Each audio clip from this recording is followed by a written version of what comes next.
नमस्कार श्रोते हो, रेडिओ जयंतच्या आनंदी कट्ट्यावर मी अनुराधा आपणा सर्वांचं मनपूर्वक स्वागत करते.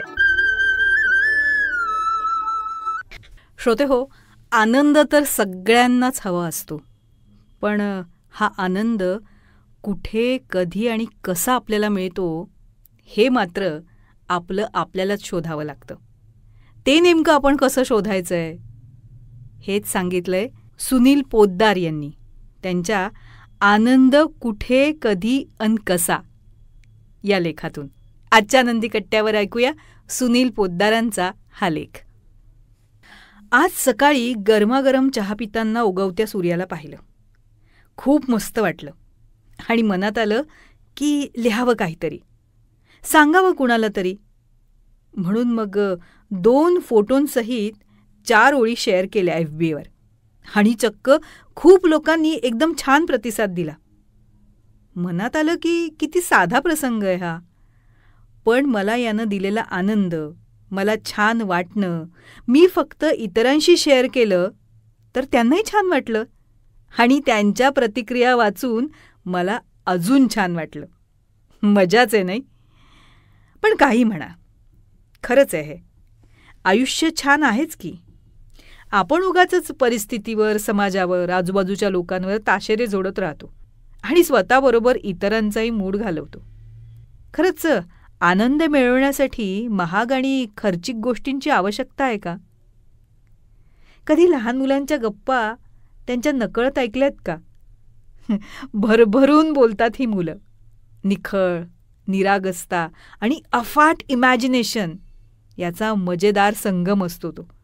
फक्त त्यांच्या नकळत आपण ऐकायचं. एकदम चिअरफुल वाटेल. परवाच आमचा शर्विल, वय वर्ष 8, सांगत होता, सुनीलाबा माझा दोस्त कार्तिक आहे ना, तो सगळ्यात फास्ट बॉलिंग करतो, लय भारी येतो. अतिशयोक्ती सोडा, पण मला आवडलं ते त्याचं लय भारी म्हणून दुसऱ्याला दाद देणं आणि निरागसपणे त्यानं केलेलं मित्राचं कौतुक. हल्ली आपण मोठी माणसं तर सोडाच, पण स्पर्धेच्या नावाखाली लहान मुलांनाही दुसऱ्याचं निर्हेतुक कौतुक करूच देत नाही. पण एकदा द्या ना अशी निर्हेतुक दाद. करा निखळ कौतुक आपल्याच आजूबाजूच्या माणसांचं. जसराजजींना दाद देणं म्हणजे ग्रेट आणि शेजारच्या मुलाच्या एखाद्या गाण्याला दाद देणं फालतू असं का वाटावं आपल्याला? हा असा दुसऱ्याचं कौतुक करण्याचा आनंद औचित आणि सहज मार्गानं येऊ द्या की आपल्या आयुष्यात. विचार करा, कधी सहज म्हणून आपण हसऱ्या चेहऱ्यानं दुसऱ्याकडे बघतो का? हो, बाहेरच्यांचं सोडाच, पण आपण आपल्या सोसायटीतल्या लोकांना सुद्धा हाय हॅलो अगदी सहजपणे म्हणायचं विसरून गेलोत. कोणी असं केलंच तर लगेच विचार येतो, काय भोचक आहे?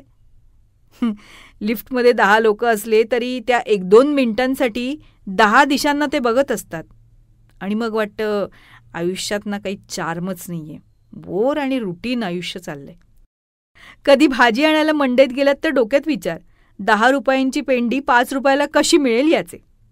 नाहीतर भाजीवाला मापात तर मारत नाही ना याची काळजी. पण कधी त्याच्या ताज्या ताज्या भाजीचं कौतुक करा की. त्यानं हारीनं लावलेल्या टोमॅटो बटाट्याच्या राशीवरून अलगद फिरवून म्हणा त्याला, दादा किती त्रास पडला असेल ना हो हे लावताना. मग अनुभवा त्याच्या डोळ्यातला भाव. त्या भाजीवाल्या आजीबाईशी बोला की 2 शब्द.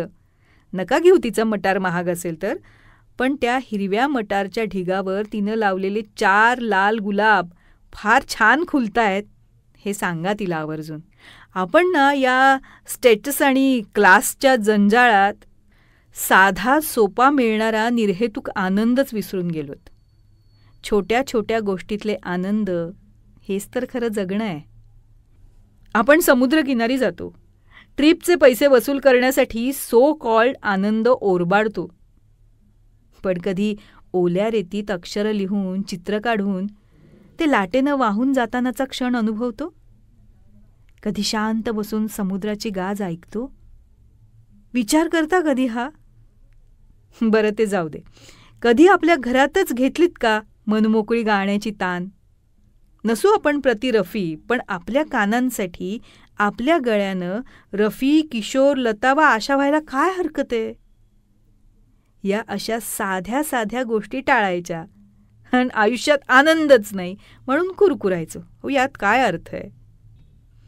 म्हणूनच साधं सोपं आयुष्य जगूया. फालतूच्या मानापमानाच्या कल्पना सोडून देऊया आणि निरागसपणे जगूया ना. आणि मग जाणवेल आनंद कुठे, कसा आणि कधी मिळतो ते. तो शोधावा लागत नाही हो, तो आपल्या आसपासच असतो. गरज आहे ती आपल्या नजरेतल्या बदलाची. बघा, जमतोय का हा बदल करायला?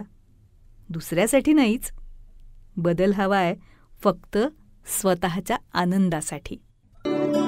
तेव्हा श्रोते हो, हा होता आनंदी कट्ट्यावरचा आजचा सुंदर विचार. तुम्हाला तो कसा वाटला याविषयीची तुमची कमेंट बॉक्समध्ये नक्की लिहा.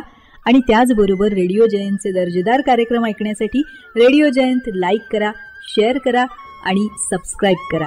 रेडिओ जयंतचं सबस्क्रिप्शन फ्री आहे. आणि त्याचबरोबर नोटिफिकेशनसाठी बेल आयकॉनवर क्लिक करायला सुद्धा विसरू नका.